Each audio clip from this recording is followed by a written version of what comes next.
మీ నాన్నగారికి sugar levels పడిపోయినాయి. ఇక్కడ అడ్మిట్ చేయాల్సి వస్తుంది. సరే డాక్టర్.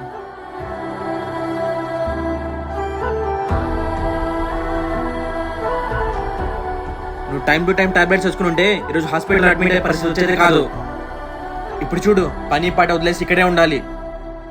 ఇప్పుడైనా టాబ్లెట్స్ వేసుకొని పనుకోనన్నా. తీసుకో.